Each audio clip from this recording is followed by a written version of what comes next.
What's up, LinkedIn ads fanatics? In this video, we're going to walk you through how to create a LinkedIn ads campaign the right way. Let's dive in. It may seem straightforward to create a LinkedIn ads campaign, but there are some things that you'll want to avoid and some things you want to make sure that you're doing. And based on our experience, there are a lot of companies who aren't doing these things. So again, we're going to walk you through exactly how to do it. So first off, what you want to do is you want to select your campaign group. We're going to go into this one here for B2 Linked. And then from here, you want to click this blue create button here in the top and then click campaign. Now from here, you just want to make sure that the campaign you're about to create is in the campaign group that you've selected. I can see that this is the campaign group that I want to create my new campaign in. So we'll click next.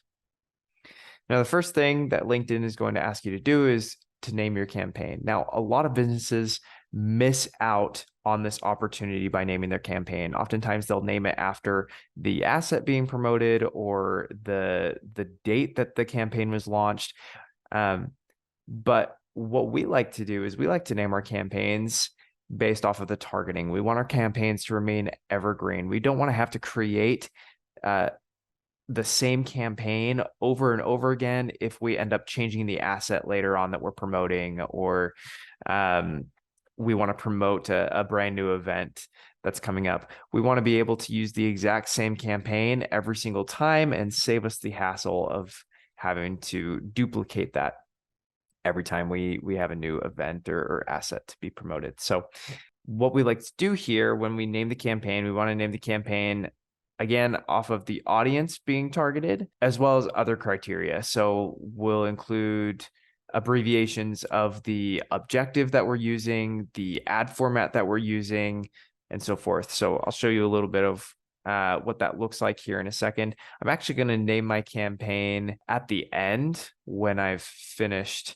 filling in all the other details, so I know exactly what I'm naming here. Another benefit, though, to naming the campaign this way is at a glance, you're able to see who it is you're targeting in that campaign without having to open the campaign. This is especially helpful when you are reporting. You don't have to open all of your campaigns that you're managing in order to see, again, like the audience you're targeting and how that audience is actually performing. You can just see right there in the name at a glance how it's performing right in the dashboard. So let's move on to objective. Now, if you're just starting out, we recommend avoiding objectives like brand awareness and website conversions. The reason for that is because brand awareness can get really expensive really fast if you don't test out your content first. And on the flip side, website conversions requires a lot of data, a lot of conversion data before it can really be effective. So if you're starting out, some of the objectives we recommend using are the website visits, engagement, video views, and lead generation objectives. So for the purpose of this video, I'll just select website visits. Okay.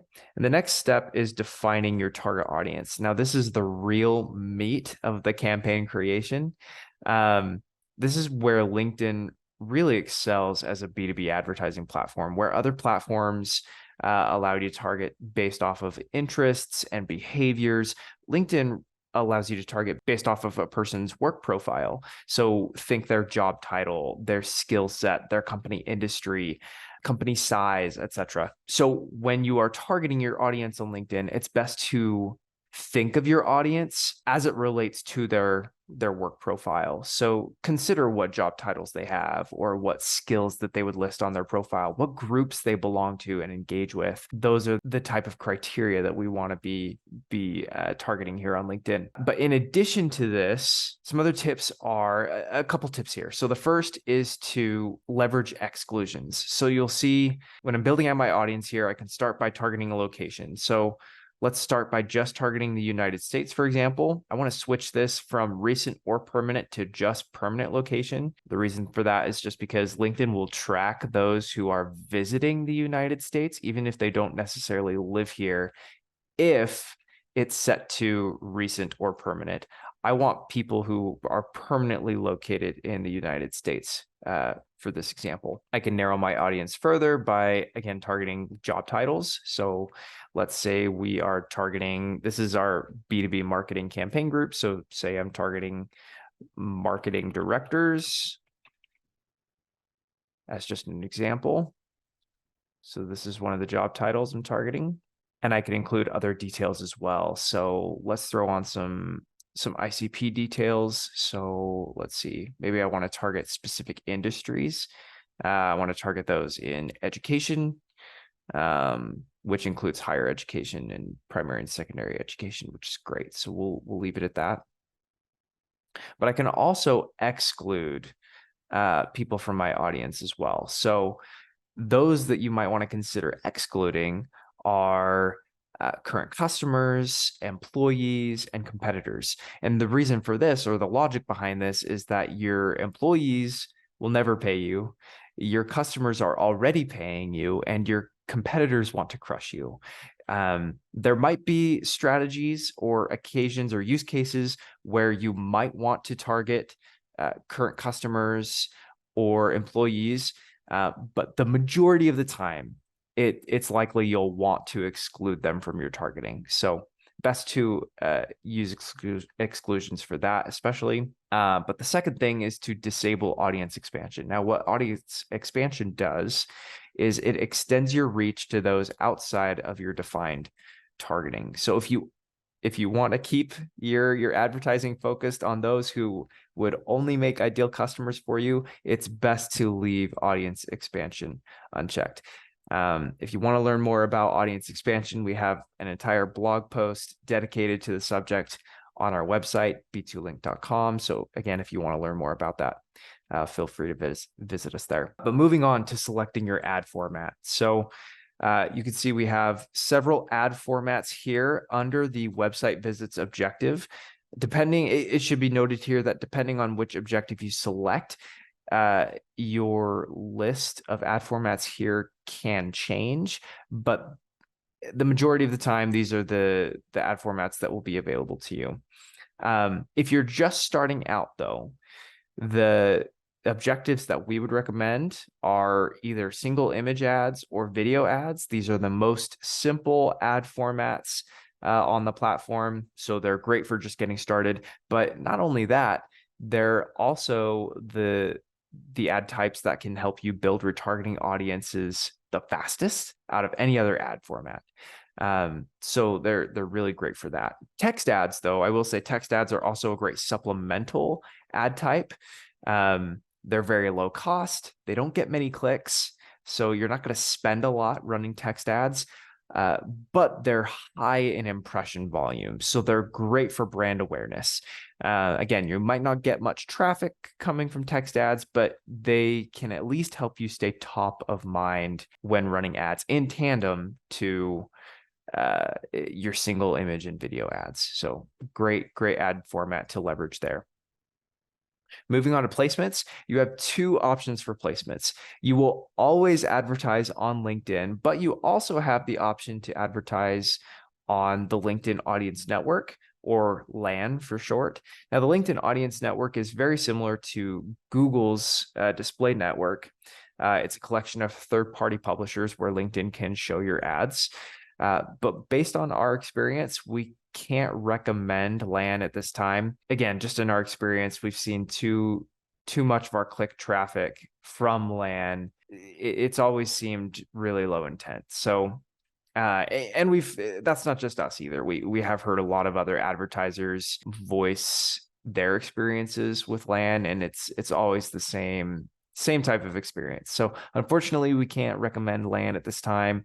We would recommend unchecking this and staying only on LinkedIn. Now to your budget and bid. So this is where you can have the greatest control over your costs on the platform. Think of your budget as the max amount that you want to spend per campaign per day. Your bid, on the other hand, is the means of controlling how much of that budget you spend each day. Also keep in mind that LinkedIn can spend up to 50% more of your daily budget. So again, just keep that in mind when you're setting your daily budget it is kind of a weird thing there, but you just want to make sure you're not overspending on your daily budgets. So just keep that 50% in mind. Now, when it comes to bidding, there are a couple suggestions that we have. So let's say for our daily budget, we want to leave it at 150. Our start date would be today. But moving on to bidding, again, if you're just starting out, we recommend bidding for clicks. It's one of the most cost-effective options on the platform. But if you're running the video views campaign or the video views objective, then change this to optimize for video views. And if you're running the lead generation objective, change this to optimizing for leads. But we recommend bidding for clicks, in general, clicks, and then manual bidding. We also want to disable bid adjustment for high value clicks. It's kind of a similar thing to audience expansion, where LinkedIn will really optimize for something here that we want to have more control over. So disable that. And then we want to start by bidding low. You'll see that LinkedIn recommends really high bidding range. So just for targeting marketing directors in the education industry, LinkedIn is recommending we bid anywhere from $16.70 up to $52.78 per click. That is way too much, way too much. And the reason being is because you can most often spend your full budget, unless you're working with very, very large budgets, you can most often spend your full budget for a campaign without bidding ridiculously high. So even this middle this middle bid here of $25.61 is way too high than what I'd be comfortable paying. So I might drop this down to $10 just to start out with. And if I'm not hitting my budget each day, if I am, great. But if I'm not, I can incrementally increase my bid from day to day in order to spend my full budget. So that is some optimization, or that is a optimization that you can make from day to day in order to make sure you spend your full budget if you're underspending. But the final step here is to select our conversions that we want to track on our campaign. For this one, I really just want to track these 2 conversions that I've previously set up.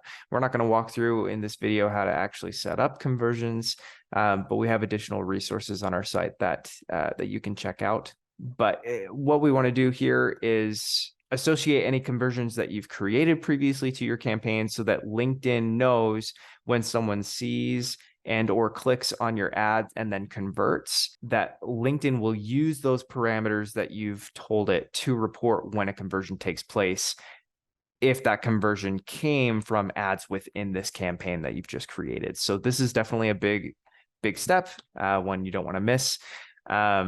That's the final step in creating the campaign. Once you're finished, you'll click next. But before we finish, we want to come back up here to the top where we can name our campaign. Since we've finished setting up the campaign, we want to make sure we give it a proper name. So we'll start with the objective. In this case, this is a website visits campaign. I'll signify that with the abbreviation for website visits.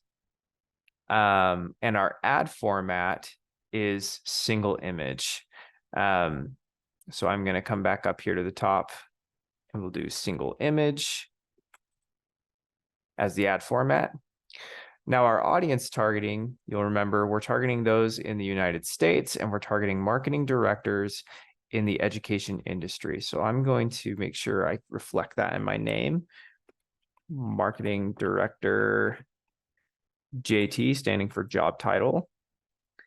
And we're targeting the education industry and those in the United States. So again, the benefit here is I can see, once I create this campaign, I can see at a glance who exactly I'm targeting in this campaign without having to open the campaign itself. It's a huge time saver and is especially beneficial when you're reporting. So again, now that I'm done with this, I can click next. LinkedIn will let me save my campaign, and then I can create ads. And we're not going to go exactly into creating ads in this walkthrough, but from here, once you've created your ads, you can click next again. LinkedIn and the next page will give you a overview of everything in your campaign, from the details that we just set up in this step 2 in setting up the campaign, and a little bit about the ads that you just created. And the final step there is you'll see a blue button at the bottom that says launch campaign. Once you click that, then your campaign is up and running. But that's it. That's a very high level overview of how to create a LinkedIn ads campaign from start to finish, and to do it the right way. If you want a deeper walkthrough of how to get started on LinkedIn ads, be sure to check out our checklist and guide. And for all other tips, tricks, and strategies on LinkedIn ads, be sure to visit us at b2link.com. We'll see you in the next video.